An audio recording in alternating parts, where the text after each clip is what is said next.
My friends, as you all know, I'm a fighter. Every bone in my body has always told me to fight because I care deeply about Canadians, I care deeply about this country, and I will always be motivated by what is in the best interest of Canadians.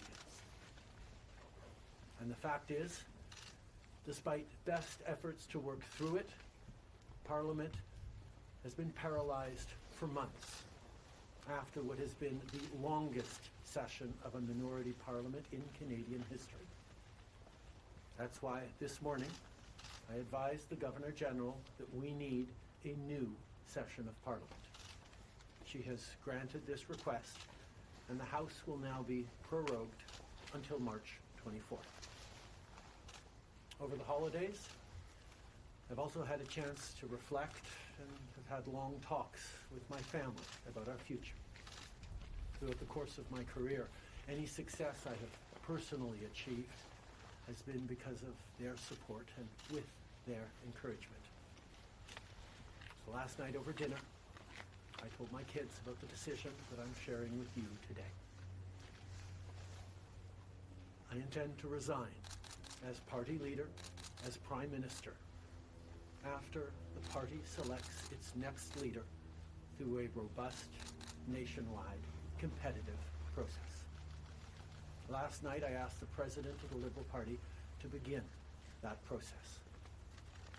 This country deserves a real choice in the next election, and it has become clear to me that if I'm having to fight internal battles, I cannot be the best option in that election. Mes chers amis, comme vous savez, je suis un fighter. Dans mon fort intérieur, je me suis toujours battu parce que je me soucie profondément des Canadiens. Et je serai toujours motivé parce qu'il est dans le meilleur intérêt des Canadiens. Et le fait est que malgré tous les efforts déployés pour passer à travers, le Parlement est paralysé depuis des mois, après ce qui a été la plus longue session de Parlement minoritaire dans l'histoire de notre pays. C'est pourquoi ce matin, j'ai rencontré la gouverneure générale pour lui faire savoir que nous avions besoin d'une nouvelle session du Parlement. Elle a accédé à ma demande et la Chambre sera donc prorogée jusqu'au 24 mars. Pendant le temps des fêtes, j'ai également eu l'occasion de réfléchir et d'avoir de longues conversations avec ma famille quant à notre avenir. Tout au long de ma carrière, tout le succès que j'ai eu personnellement est dû à leur soutien et à leurs encouragements. Donc hier soir, au souper, j'ai partagé avec mes enfants la décision que je partage avec vous tous aujourd'hui. J'ai l'intention de démissionner de mon poste de chef du Parti libéral du Canada et de Premier ministre une fois que le parti aura choisi son prochain chef à l'issue d'un processus national, rigoureux et compétitif. Hier soir, j'ai demandé au président du parti de commencer les étapes nécessaires. Le pays mérite un choix clair et réel lors des prochaines élections. Il est devenu évident pour moi que si je dois me concentrer sur des batailles internes, je ne peux pas être la meilleure option lors de ces élections. Le Parti libéral du Canada est une institution importante dans l'histoire de notre grand pays et de notre démocratie. Un nouveau premier ministre et chef du parti portera les valeurs et les idées du Parti libéral dans la prochaine élection. J'ai hâte d'observer le déroulement de ce processus dans les mois à venir. Nous avons été élus pour la 3e fois en 2021 pour renforcer l'économie après la pandémie et faire progresser les intérêts du Canada dans un monde complexe. Et c'est exactement ce que je vais continuer à faire, ce que nous allons continuer à faire pour les Canadiens. The Liberal Party of Canada is an important institution in the history of our great country and democracy. A new Prime Minister and leader of the Liberal Party will carry its values and ideals into that next election. I'm excited to see the process unfold in the months ahead. We were elected for the third time in 2021 to strengthen the economy post-pandemic and advance Canada's interests in a complicated world. And that is exactly the job that I and we will continue to do for Canadians. Merci beaucoup, mes amis. Thank you, Prime Minister. We'll now go to questions, starting with Laurence Martin, Radio-Canada. Bonjour, M. Trudeau. Vous vouliez le faire, ce combat contre Pierre Poilievre. Des batailles internes, il y en a dans votre parti depuis plusieurs mois déjà. Pourquoi est-ce que vous décidez d'abdiquer maintenant? Qu'est-ce qui vous a fait changer d'avis? Comme vous savez, je ne suis pas quelqu'un qui recule facilement devant un combat, surtout un combat si important pour le parti et pour le pays. Mais je fais ce job parce que l'intérêt des Canadiens et le bien-être de notre pays, de notre démocratie, me tient à cœur. Et c'est devenu clair que je ne peux pas être le chef dans les prochaines élections à cause des batailles internes. Okay. As you all know, I am a fighter, and I am not someone who backs away from a fight, particularly when a fight is as important as this one is. But I have always been driven by my love for Canada, by my desire to serve Canadians, and by what is in the best interests of Canadians. And Canadians deserve a real choice in the next election. And it has become obvious to me with the internal battles that I cannot be the one to carry the Liberal standard into the next election. Vous êtes au pouvoir depuis près de 10 ans. Le Canada a changé avec votre gouvernement. S'il y a une réalisation que vous pourriez me nommer, dont vous êtes le plus fier, je sais qu'il y en a plusieurs, mais s'il y en a une, et peut-être un regret aussi. En 2015, on a été élus sur une promesse de travailler pour la classe moyenne. Et c'est ce qu'on a pu faire. On a réduit la pauvreté, on a aidé énormément les familles, on a créé une économie qui fonctionne pour bien plus de monde en se préparant pour un avenir et plus numérique et où les changements climatiques vont avoir un plus grand impact. On a fait énormément de travail avec les Canadiens. Le Canada est meilleur à cause du travail que nous avons tous fait au cours des dernières années.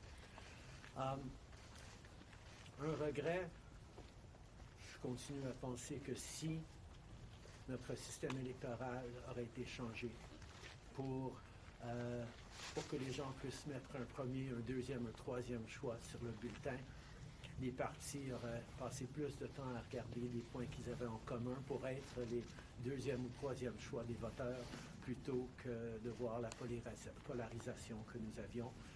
Mais je ne pouvais pas de façon unilatérale changer notre mode de scrutin dans ce pays. Next question. We got elected in 2015 to fight for the middle class, and that's exactly what we've done over the past years.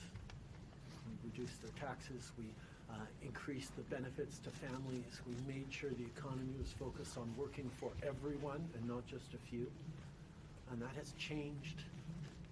That has dropped poverty rates in Canada, that has brought more people into the workforce, that has moved us forward on reconciliation in a way that has deeply improved the opportunities and success of Canadians despite the incredibly difficult times the world is going through right now.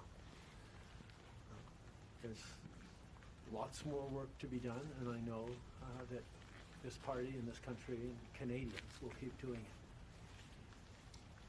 If I have one regret, particularly as we approach this election, well, there are probably many regrets that I will think of, but I do wish that we'd been able to change the way we elect our governments in this country so that people could simply choose a second choice or a third choice on the same ballot, so that parties would spend more time trying to be people's second or third choices and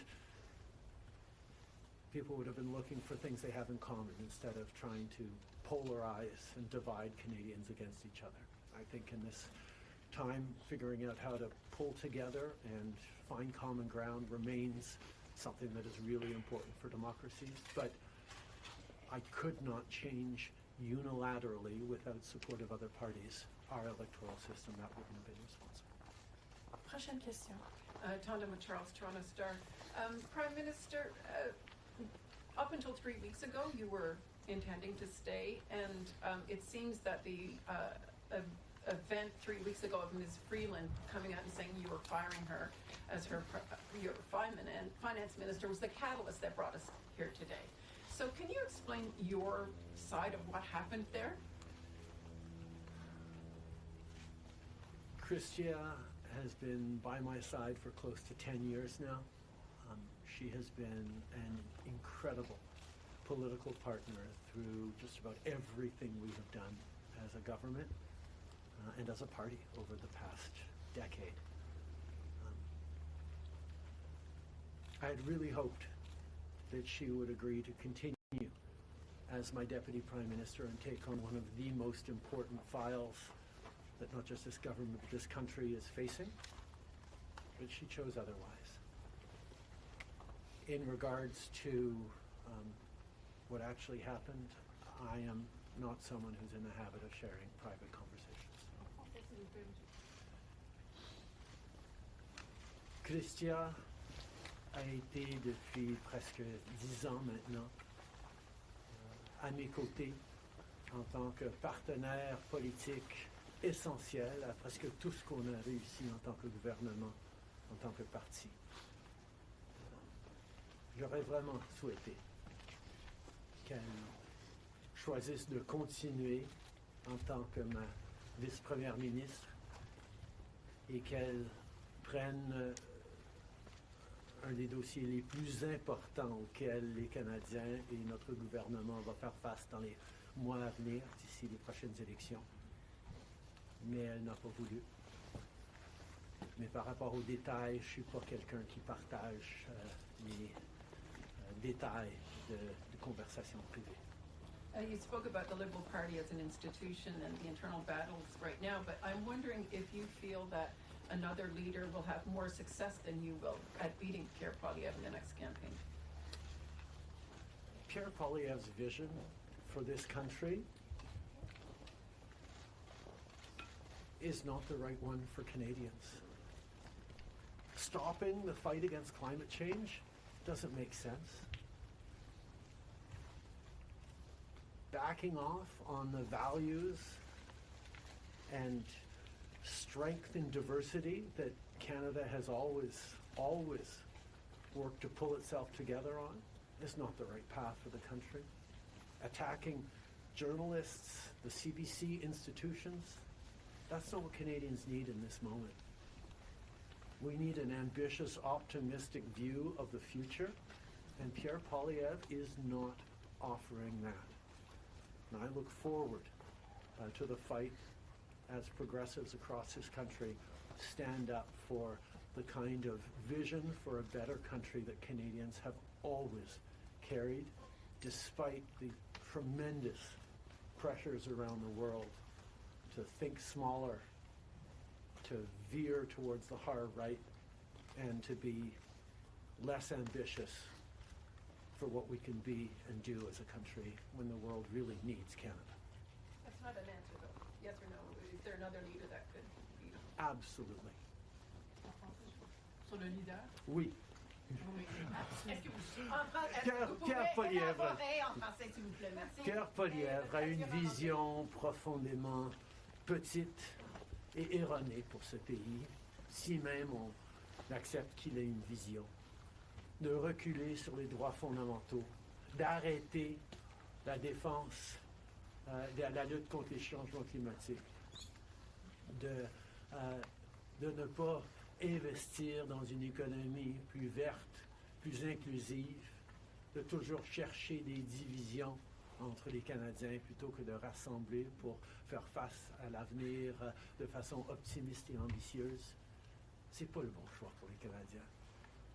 Et j'ai hâte de faire partie, de continuer de faire partie d'un mouvement progressiste qui va envisager un avenir meilleur pour les Canadiens sur l'optimisme et le travail que les Canadiens ont toujours fait pour bâtir un monde meilleur.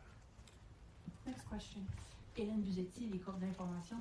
Bonjour, M. Trudeau. Il y a 16 ans, en décembre 2008, Stephen Harper a prorogé le Parlement pour s'éviter un vote de confiance qu'il savait qu'il allait perdre parce que les 3 partis d'opposition allaient voter contre lui. Exactement comme la situation dans laquelle vous vous trouvez aujourd'hui. À l'époque, le chef libéral, Stéphane Dion, avait dit, puis je le cite ici, que c'était une entrave à la Constitution et un affront à la démocratie. Alors, j'aimerais savoir pourquoi ce qui était mauvais pour les conservateurs de Stephen Harper devrait être bon pour les libéraux de Justin Trudeau. La gouverneure générale, en 2008, avait correctement conclu que la Chambre venait juste d'accorder leur confiance de façon formelle au gouvernement de M. Harper, malgré même une lettre signée qui était un document politique. La voix de la Chambre compte. Or, avant d'arrêter le travail à la Chambre pour les fêtes, on a gagné 3 votes de non-confiance, 3 votes de confiance, et nous allons devoir retester la confiance de la Chambre dès le mois de mars pour passer les éléments budgétaires nécessaires pour faire fonctionner le gouvernement. In 2008, the Governor General correctly concluded that because the very last times in the previous weeks that the confidence of the House had been tested, it had passed that confidence test, Stephen Harper continued to have the confidence of the House, and it actually would bear out because as soon as they came back from the prorogation, Stephen Harper won a confidence vote once again. So a political document or political speeches doesn't carry the kind of weight that winning a confidence vote means. But this prorogation will take us only into March, and there will be confidence votes in March in the passing of supply that will allow Parliament to weigh in on confidence in a way that is entirely in keeping with all the principles of democracy and the workings of our strong institutions. Mais avec respect, M. Trudeau, y a-t-il pas quelque chose un peu antidémocratique de suspendre la possibilité du Parlement d'exprimer sa non-confiance le temps que votre parti se cherche un sauveur? Est-ce qu'il ne devrait pas plutôt juste se référer aux électeurs et de déclencher dès maintenant une élection? Hélène, je pense que tu as très clairement vu, comme tout le monde dans la galerie de presse parlementaire, à quel point le Parlement ne fonctionne plus depuis plusieurs mois.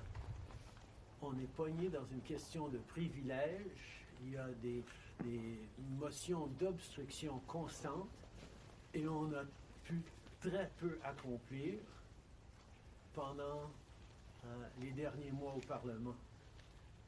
Le Parlement a besoin d'un reset, a besoin de se calmer un peu les pompons pour se remettre au travail pour les Canadiens et pas à faire de la petite politique constante, ce qu'on est en train de voir des conservateurs. Donc, ce reset a 2 éléments. Une prorogation pour que, justement, on recommence avec une fraîche approche au Parlement.